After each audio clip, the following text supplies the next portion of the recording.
जी, बिस्मिल्लाहिर्रहमानिर्रहीम। हमने पिछले लेक्चर के अंदर बात की थी एक्सेप्शन हैंडलिंग के बारे में। मैं थोड़ा सा समराइज करना चाहूँगा। एक्सेप्शन हैंडलिंग का बेसिकली कॉन्सेप्ट क्या है? अच्छा, मैंने कोई वो वेडिंग वाली कोई सिनेरियो सुनाया था? Yes yes sir. सर। हाँ जी, यस सर। मतलब कि क्लियर हो चुकी हुई है।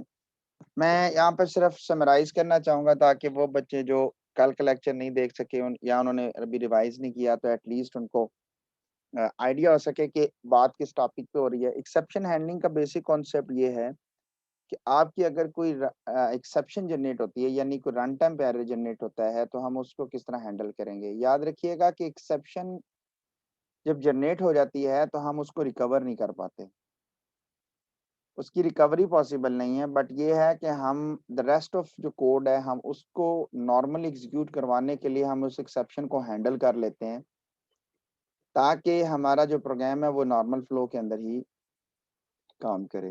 पहले ये होता था कि एक्सेप्शन अगर आ जाती थी, जैसे अभी आपके सामने करूंगा, एक्सेप्शन आ जाती थी तो रेस्ट ऑफ जो कोड था वो एग्जीक्यूट ही नहीं होता था। रीजन इज दैट के कंट्रोल कंपाइलर से डायरेक्टली ऑपरेटिंग सिस्टम की तरफ चला जाता है और वो इस प्रोग्राम को किल कर देता है। तो लिहाजा ये सारे का सारा जो प्रोसेस होता है वो स्टॉप हो जाता है। हमने उसमें 3 कीवर्ड पढ़े थे जिसमें हमने ट्राई कैच और थ्रो की स्टेटमेंट पढ़ी थी। ट्राई ब्लॉक में हम वो तमाम स्टेटमेंट्स पुट कर देंगे जिसके अंदर हमें इस चीज़ की चांस हो कि इसमें एक्सेप्शन जो सी है वो क्रिएट हो सकती है। और थ्रो कीवर्ड बेसिकली हम यूज़ करते हैं एक्सेप्शन को थ्रो करने के लिए कि जैसे ही एक्सेप्शन अकर होगी हम उसे थ्रो कर देंगे। और कैच कीवर्ड बेसिकली उस एक्सेप्शन को कैच करेगा। फर्स्ट ऑफ ऑल, आप में से किसी ने ये क्वेश्चन नहीं किया कि सर हम एक्सेप्शन हैंडलिंग को डील करने के लिए multiple if else if statements भी लगा सकते हैं। बिल्कुल लगा सकते हैं, 100% लगा सकते हैं, लेकिन फिर आपको इतनी ज़्यादा इफ एल्स लगानी पड़ेंगे जिससे आपका जो कोड होगा वो टू मच ट्रिकी हो जाएगा। हर स्टेटमेंट के लिए आपको एक इफ एल्स अप्लाई करनी पड़ेगी। इसके लिए एक तो ह्यूमन वर्क बढ़ जाएगा, दूसरी बात ये है कि कंपाइलर की स्पीड स्लो हो जाएगी। इतनी स्पीड तो नहीं स्लो होगी कि आप कहें कि वो उंगलियों पे काउंट की जा सके, बट इतनी ज़रूर स्लो हो जाएगी कि नॉर्मल जो उसकी टाइम कम्प्लेक्सिटी है वो उससे एक्सीड कर जाएगा। तो लिहाजा इसलिए फिर एक्सेप्शन का जो कॉन्सेप्ट है हम उसको प्रायोरिटी देते हैं एज कंपेरेटिवली कि अगर हम इफ एल्स की तरफ जाएं। एक सादा सा प्रोग्राम बनाने लगा हूँ मेन के अंदर। अगर आप देखें कि मैं एक इंटीजर टाइप का एक नंबर क्रिएट करता हूँ और इसे मैं नाम ही लिख रहा हूँ और मैं सी आउट के अंदर यूज़र से कहता हूँ, देखिए मैं सबसे पहले बेसिक की तरफ जा रहा हूँ। मैं कहता हूँ कि भाई एंटर नम। मैं यूज़र से कहता हूँ कि भाई नाम एंटर करो और ये जो नाम एंटर करता है। अब कोड ब्लॉक वैसे तो यहाँ नाम उठा लेता है, लेकिन आप जानते हैं कि ये एक एक्सेप्शन है। कौन सी एक्सेप्शन है? मैं आपके साथ मास्टर विंडो शेयर कर रहा हूँ ताकि आपके सामने आउटपुट आती रहे। अगर मैं यहाँ पे स्ट्रिंग देता हूँ तो आप ये चीज़ बड़ी बखूबी जानते हैं कि ये एक run time error. No doubt है कि इसने एग्जीक्यूट कर दिया, क्योंकि इसने पहले लेटर का आस्की कोड उठा लिया उस नंबर के अंदर, इसने कन्वर्जन कर दिया। लेकिन अगर आपको याद हो कि जब आपने क्लास बनाई थी स्टूडेंट की और गलती के साथ मैंने उसके नंबर के अंदर स्ट्रिंग स्टोर कर दी थी, तो आपको याद होगा कि प्रोग्राम क्रैश कर गया था। याद है किसी को कि नंबर क्रैश कर गया था, फिर यस हम सर। दोबारा एग्जीक्यूट करते थे? Yes sir. हाँ जी। Yes sir. हम यहाँ पे क्या कर रहे हैं, हम यहाँ पर इस पूरे प्रोग्राम को देखिए, मुझे वैसे तो उसको करना चाहिए था बट मैं अब पूरे को कोड कर रहा हूँ ताकि चलें आपको समझ आ सके। मैं यहाँ पे क्या कर रहा हूँ, मैं ट्राई कैच ब्लॉक डिफाइन कर रहा हूँ। बात को समझना है, जहाँ समझना है मुझे बताना है। अब मुझे कैसे पता चलेगा कि ये जो सी इन जो कि एक ऑब्जेक्ट है किस क्लास का, आईओ स्ट्रीम की क्लास का, इसने एक्सट्रैक्शन ऑपरेटर से जो डाटा लिया था at the run time, operator है तो वो ऑपरेट एग्जीक्यूशन टाइम पे करेगा, वो फेल हो गया था। कैसे पता चलेगा? इसके लिए मैं एक इफ अप्लाई कर रहा हूँ जिसमें मैं लिख रहा हूँ cin dot fail. Cin dot fail, fail का जो फंक्शन है याद रखिएगा बच्चों, ये आई उस स्ट्रीम की क्लास का फंक्शन है और सी इन उस क्लास का ऑब्जेक्ट है। तो ऑब्जेक्ट अपने क्लास के मेंबर फंक्शन को डॉट के जरिए एक्सेस कर रहे हैं। अगर तो ये फेल हो जाता है तो जैसे हमने बात की थी कि हम थ्रो कर देंगे। हम थ्रो क्या करेंगे? हम थ्रो करने के लिए हम रन टाइम की क्लास की एक्सेप्शन यूज करेंगे। देखें, दो किस्म की क्लासेस है मेरे पास, एक है स्टैंडर्ड एक्सेप्शन और एक है उसके लिए क्या करेंगे हम, हमारे पास एक्सेप्शन की क्लास भी इंक्लूड कर सकता हूँ। बट रीजन इज दैट कि मैं यहाँ पर एक्सेप्शन को यूज नहीं करूंगा बिकॉज एक्सेप्शन रूट क्लास है, हमारे पास बेस क्लास है। तो हम बेस क्लास के बजाय हम रन टाइम की क्लास को इंक्लूड करेंगे because we are working on a run time. क्योंकि एक्सेप्शन तो रन टाइम के अलावा भी बहुत सारे एरर की क्लास को भी डील करती है। तो हम रन टाइम की क्लास को यूज करेंगे। रन टाइम की क्लास के लिए मैंने std एक्सेप्शन के नाम से हेडर फाइल इंक्लूड कर ली है जो रन टाइम की क्लास को डील करेगी। अगर आप गौर से देखें तो मैंने इस क्लास का यहाँ पर कोई चीज बना दी है। कोई बता सकता है कि मैंने ये क्लास का क्या बनाया? कोई चीज कि ये मैं किसको कॉल कर रहा हूँ, क्लास के किस चीज को कॉल कर रहा हूँ? किसी को आइडिया हो थोड़ा सा? Header file. नहीं, हेडर फाइल तो ये है, ऑब्जेक्ट फंक्शन को ये है तो फंक्शन है।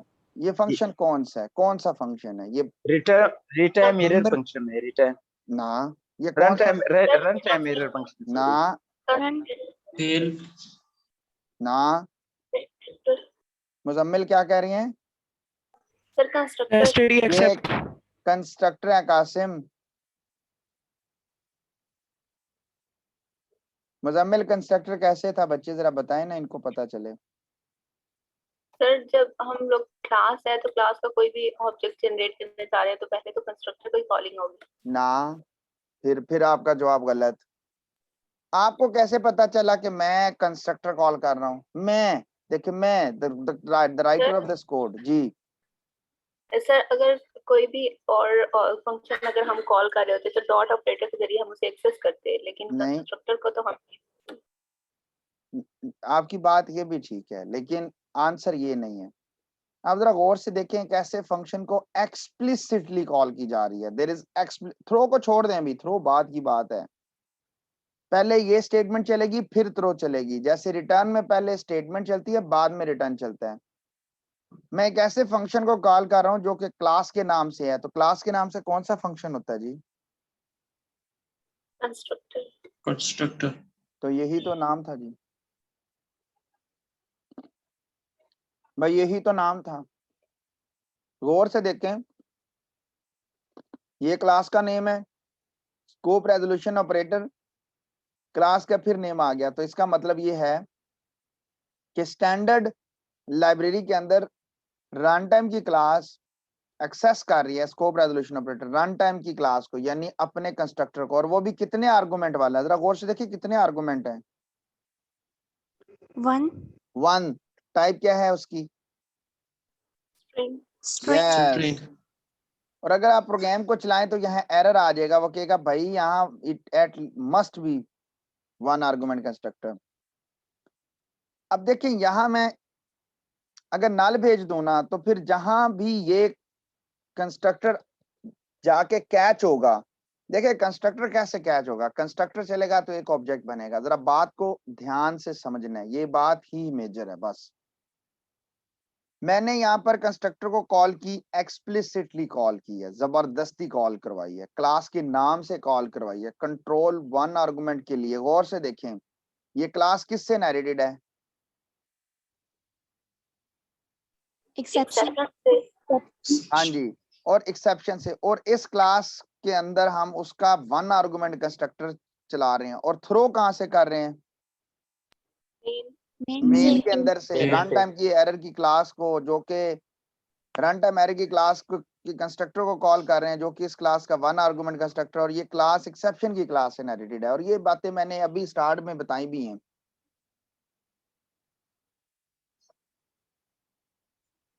अब एरर नहीं है, अब एरर इस चीज का नहीं है। अब जरा बात को, फ्लो को जरा ध्यान से समझना है। मैंने 1 आर्गुमेंट कंस्ट्रक्टर को एक्सप्लिसिटली कॉल की, control run time error class में गया, कंस्ट्रक्टर बना, एक सादा सी बात। चला कंस्ट्रक्टर चला तो कौन क्रिएट हुआ, क्या क्रिएट हुआ? जैसे जीआर ने कहा ऑब्जेक्ट क्रिएट हुआ, बिल्कुल सही कहा जी, ऑब्जेक्ट क्रिएट हुआ। अब ये ऑब्जेक्ट जो क्रिएट हुआ ये वापस आया। अच्छा जरा गौर से सुने, वापस आया को 1 मिनट के लिए पाज रखते हैं, यहां से बात को दोबारा से स्टार्ट करते हैं, यहां से बात को दोबारा से स्टार्ट करते हैं, पाज रखते हैं। आपने कहा सर कंस्ट्रक्टर गया 1 आर्गुमेंट के साथ, वो स्ट्रिंग है, मैं नाल भी भेज सकता हूं।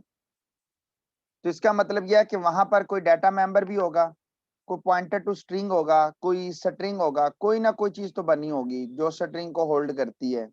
ऐसी बात है। Yes sir. तो क्यों ना हम उस स्ट्रिंग के अंदर ये मैसेज स्टोर करवा दें। कैसे?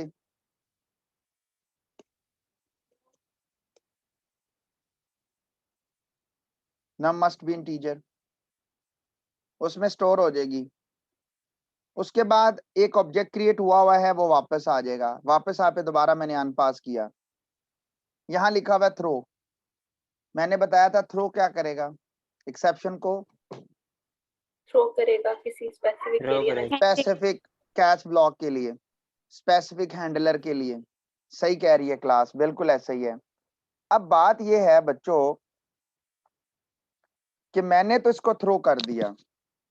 ये थ्रो जो एक्सेप्शन हुई है बेसिकली भाई ये 1 आर्गुमेंट, ये सॉरी ये एक ऑब्जेक्ट है। ये जो एक्सेप्शन थ्रो हुई है ना, बेसिकली ये आपका 1 आर्गुमेंट सॉरी ऑब्जेक्ट है। सुन ले फिर, ये जो एक्सेप्शन थ्रो हुई है ये एक ऑब्जेक्ट है। ऑब्जेक्ट को कैच करने के लिए मैं यहां पर ऑब्जेक्ट को क्रिएट करूंगा पी के नाम से। अगर आप ऑब्जेक्ट ना भी बनाएं, अगर आप ऑब्जेक्ट ना भी बनाएं, ठीक है, अगर आप ऑब्जेक्ट ना भी बनाएं तो तब भी, नाम ना बनाएं तब भी ये ऑब्जेक्ट इधर आ जाएगा। बट फिर आप इस ऑब्जेक्ट कैश तो हो जाएगी, लेकिन फिर आप उस ऑब्जेक्ट जो बना हुआ था आप उसको एक्सेस नहीं कर पाएंगे, क्योंकि वो आपने उसको कैच ही नहीं किया। वो मेमोरी डैंगलिंग बन गई, नेमलेस डैंगलिंग में बन गई। अब बात ये है कि नॉर्मली कहते हैं यूजर्स कि आप बाय रेफरेंस क्रिएट करें। अब बाय रेफरेंस क्रिएट करने का क्या मकसद, अब जरा बात को अंडरस्टैंड समझिएगा। आपको याद होगा कि जब आप किसी भी फंक्शन को कॉल करते थे तो आप वहां पर बाय रेफरेंस पास करते थे, यानी कि वही मेमोरी।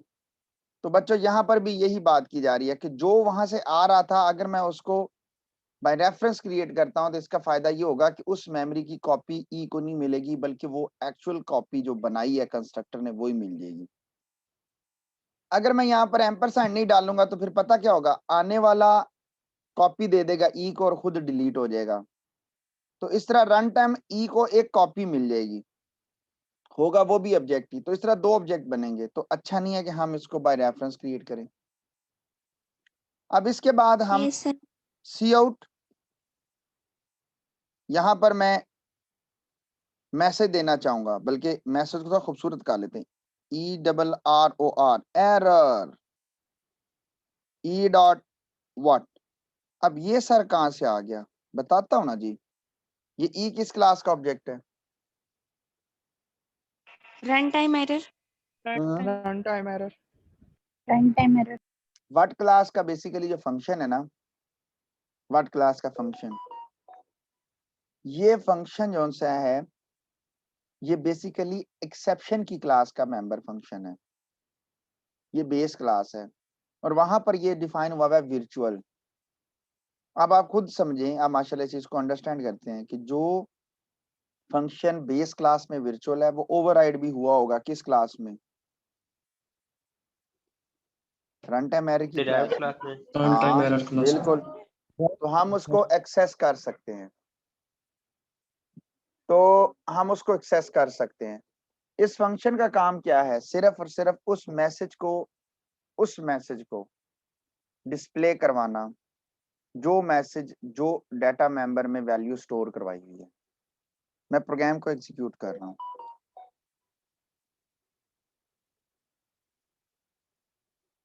स्क्रीन शेयर है, मास्टर विंडो शेयर की हुई है आपके साथ।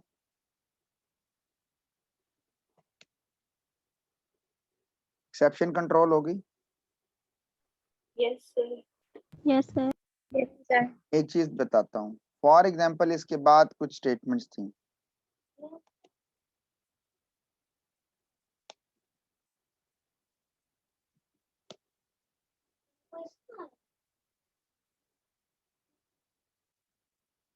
BSCS second.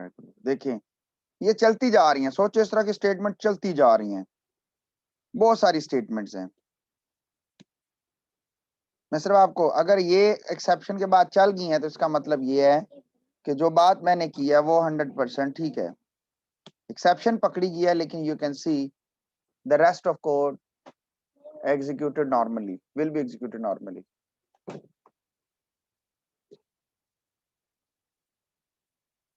किसी को फ्लो में ना समझ आई हो,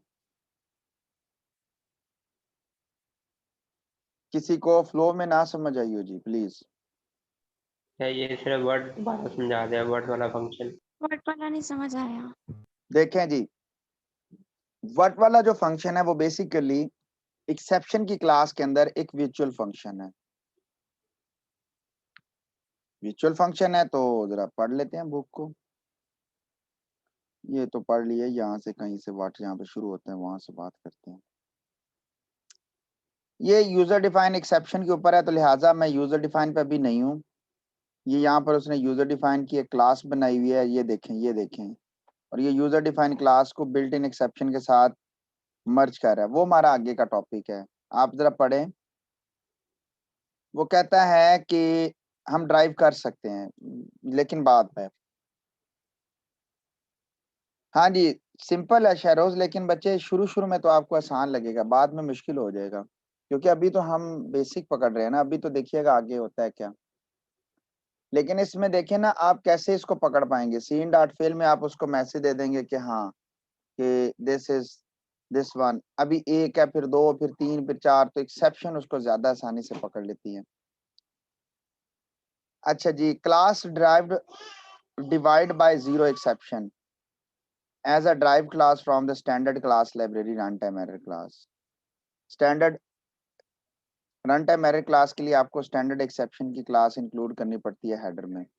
class runtime error drive class of the standard library exception की क्लास, ये तो मैंने बताया, और इसको एक्सेप्शन के नाम से ऐड करना पड़ता है हेडर में।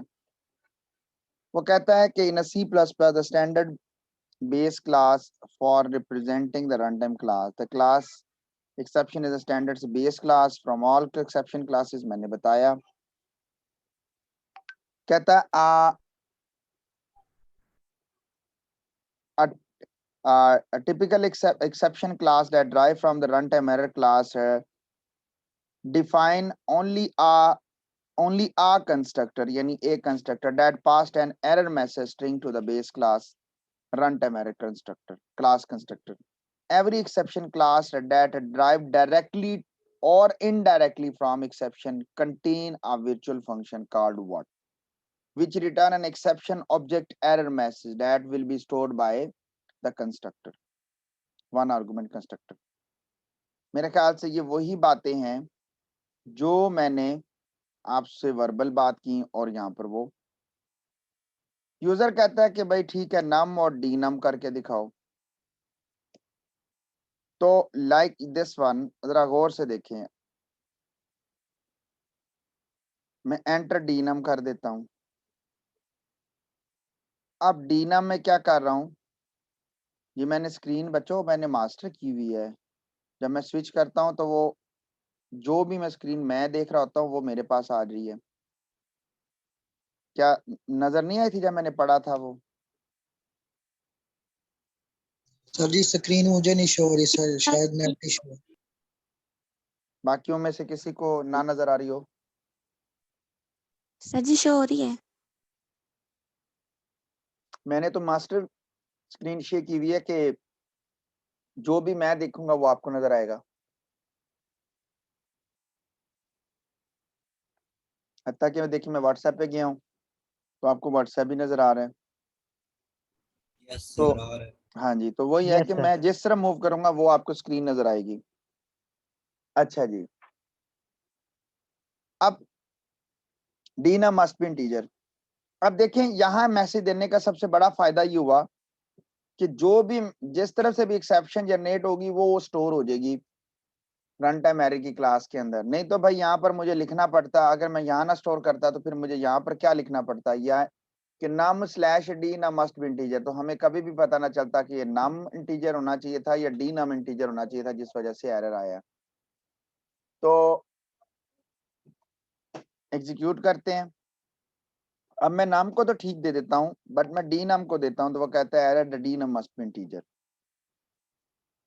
लेकिन बात यहाँ पे खत्म नहीं हुई। बात बेसिकली ये थी कि उसने कहा था रिजल्ट इज, कि ये जो रिजल्ट है ये था जी नम डिवाइडेड बाय डी नम। मैंने जब प्रोग्राम को एग्जीक्यूट किया, डी नम के स्पेलिंग वो डम लिखा हुआ है, डी नम नहीं लिखा हुआ मैंने। आप प्रोग्राम को जरा देखें अब क्या होने लगा है। ये लें जी, क्या हुआ, को बता सकता है क्या हुआ है? Run time error. एग्जैक्टली ये रन टाइम एरर आ गया। रन टाइम एरर इसलिए बच्चे, मैंने बताया वाट जो सा वो वर्चुअल फंक्शन है रन टाइम की क्लास के अंदर ओवरराइड हुआ है फ्रॉम द एक्सेप्शन क्लास। इसका मकसद सिर्फ और सिर्फ स्ट्रिंग को, जो स्ट्रिंग हम स्टोर करवा रहे हैं वो डिस्प्ले करवाना है। हम क्या करेंगे अभी, हमें चेक लगाना पड़ेगा, बट आगे जाके जब हम इसके साथ इनहेरिट कर देंगे फिर हमें कभी भी देने की जरूरत नहीं पड़ेगी, क्योंकि ये प्रिमिटिव डाटा टाइप है और प्रिमिटिव डाटा टाइप ऑटोमेटिकली भी थ्रू हो जाया करेगी, खुद से थ्रू हो जाया करेगी एक्सेप्शन, अगर नहीं भी इफ लगाएंगे तो। हम लिखेंगे डी नम जो है, अगर तो वो बराबर है 0 के तो भाई यही, तो यहाँ पर ये एक्सेप्शन अप्लाई कर देंगे कि डी नम मस्ट बी, या यूं क्यों देना, हम डायरेक्टली लिख देते हैं एरर डिवाइड बाय 0। अगर नहीं होगा तो रिजल्ट आ जाएगा, चेक करते हैं। 12 4 रिजल्ट आ गया, 3 बाय बाय BSCS, बड़ा अच्छा रिजल्ट आ गया। दोबारा एग्जीक्यूट करते हैं, 0 एरर आ गया डिवाइड बाय 0 की वजह से, बट बाकी रेस्ट ऑफ कोड उसने चलाई रखा। पहले ये होता था कि ये चीज नहीं चलती थी। जी क्लास मुझे बताएं जहां किसी को कोई प्रॉब्लम है। सर जी पहले कैच चलता है फिर थ्रो चलता है, क्योंकि पहले उसका रिजल्ट शो होता है फिर उसका होता है थ्रो का मैसेज। तो ना आपने नोट ही नहीं किया। सर वो ई डॉट वर्ड की वजह से शो होता है। हाँ जी, जो आपका थ्रो है उसने तो एक्सेप्शन को थ्रो कर दिया, बस बात खत्म। तो सर शो कैसे होगा? कौन सा मतलब? Sir divided by 0। तो ये क्या था, ये व्हाट क्या कर रहे हैं, वर्ड से शो होगा। व्हाट क्या कर रहे हैं? यही तो बताया सर कि इसी मैंने यही तो लफ्ज बोला है, आपको ध्यान ही नहीं आपने किया कि मैंने तो 1 बाय 1 स्टेप परफॉर्म्ड किए हैं। इसमें अगर 1 आर्गुमेंट कंस्ट्रक्टर है तो ये किसी चीज में स्टोर करवा रहा होगा ना, वो कोई स्ट्रिंग होगी उसमें स्टोर करवा रहा है, और ये बता भी रहा था कि उसकी स्ट्रिंग के अंदर स्टोर हो रहा है, तो वो स्ट्रिंग को फिर डिस्प्ले करने के लिए कोई फंक्शन तो होगा ना। ये देखें मैंने यही तो बताया है। व्हाट का फंक्शन है जिसका काम क्या है, which return an exception object error message. इसका क्या ओके मकसद सर है? समझ हाँ यही तो आगे वो समझ। फंक्शन है, हम जिसका स्टोर करवा रहे हैं हम फिर वहीं से उसी को यूज कर रहे हैं। Okay sir.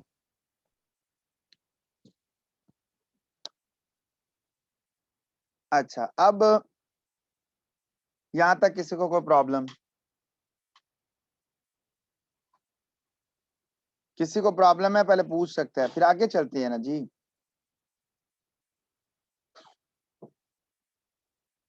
अच्छा जी, अब चलते हैं आगे। सर जी जी एक बोलें। क्वेश्चन।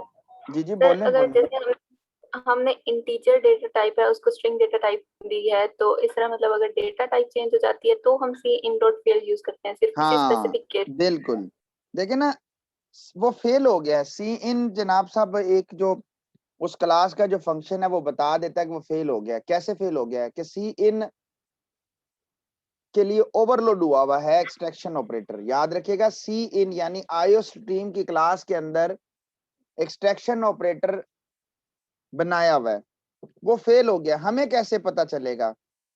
क्योंकि क्लास और है, वो क्लास ही और है। देखो आईओ स्ट्रीम की क्लास ही और है, बिल्ट इन क्लास है, स्टैंडर्ड लाइब्रेरी की क्लास है। हमें कैसे पता चलेगा? हमें तब पता चलेगा जब हम उसके फंक्शन को बुला के देखेंगे कि ये फेल हुआ कि नहीं हुआ। देखिए वैसे तो वो क्रैश कर जाता है ना, तो हम क्रैश होने से पहले पहले उसको पकड़ लेंगे।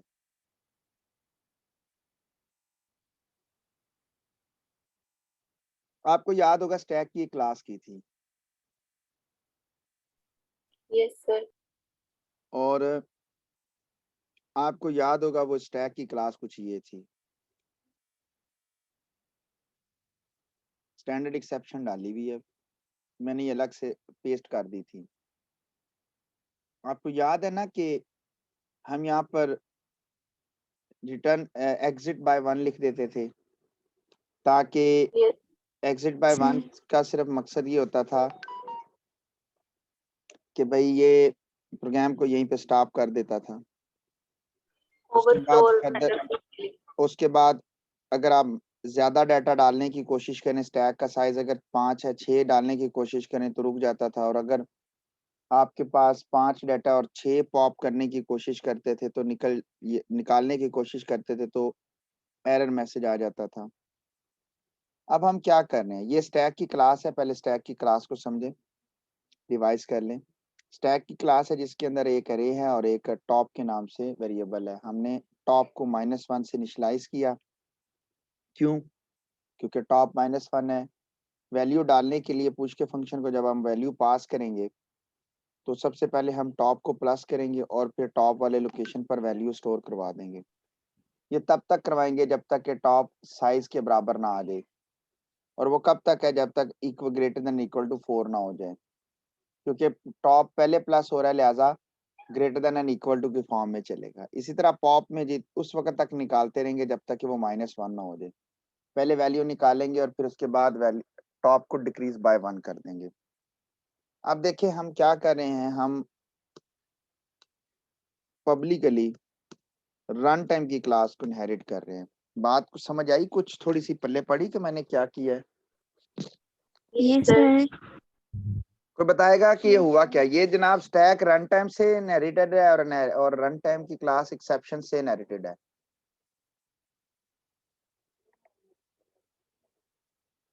ऐसा ही है ना जी? Yes sir. Yes yes sir. Yes sir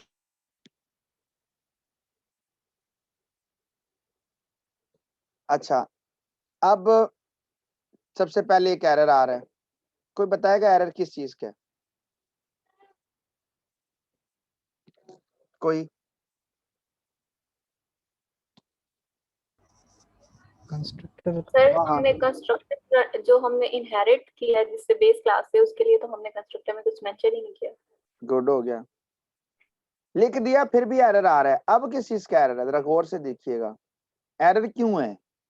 sir इसको आर्गुमेंट देना पड़ेगा हमें। आर्गुमेंट नहीं दिया स्ट्रिंग अब चल गया, पर अभी आउटपुट नहीं दिखाऊंगा। क्यों? क्योंकि अब आउटपुट तो आपको दिखा दिया, लेकिन आउटपुट का फायदा नहीं है क्योंकि अभी तो हमने इसको अप्लाई नहीं किया। अब जरा गौर से देखें,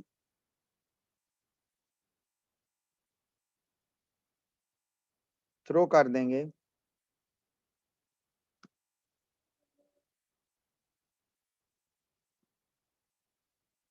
स्टैक ओवरफ्लो।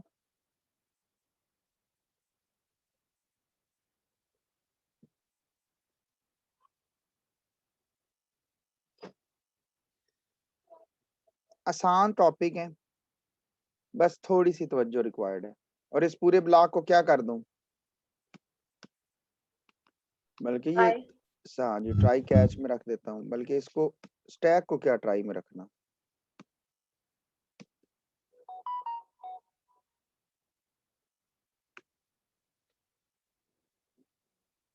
और this one is hole in a try block.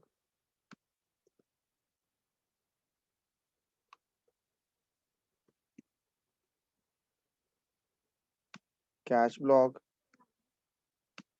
and this is see out. Error, जानबूझ के सिर्फ एरर मैसेज दे रहा हूँ।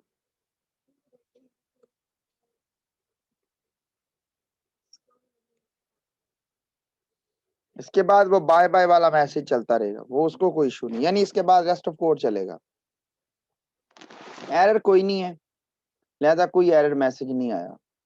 लेकिन आप अगर आप गलती से एक पुश या एक पॉप करने की कोशिश करते हैं तो आप जानते हैं कि यहाँ एरर आ जाएगा। एरर स्टैक ओवरफ्लो, आप स्टैक में ज्यादा वैल्यू डाल रहे हैं, प्रोग्राम क्रैश होने लगा था। लेकिन ये वाला पोर्शन जो सा था वो तो रुक गया था, ये वाला जो खास पोर्शन था, लेकिन इसके बाद जो बाकी पोर्शन था वो चलता रहेगा। बच्चों 1 मिनट रहता है, मीटिंग को दोबारा कंटिन्यू करना पड़ेगा। कोई क्यूरी है तो बताएं जी। सर जी समझ आ गई। मैं दोबारा से मीटिंग को स्टार्ट करता हूँ क्योंकि 1 मिनट रह गया, मीटिंग को स्टॉप कर रहा हूँ।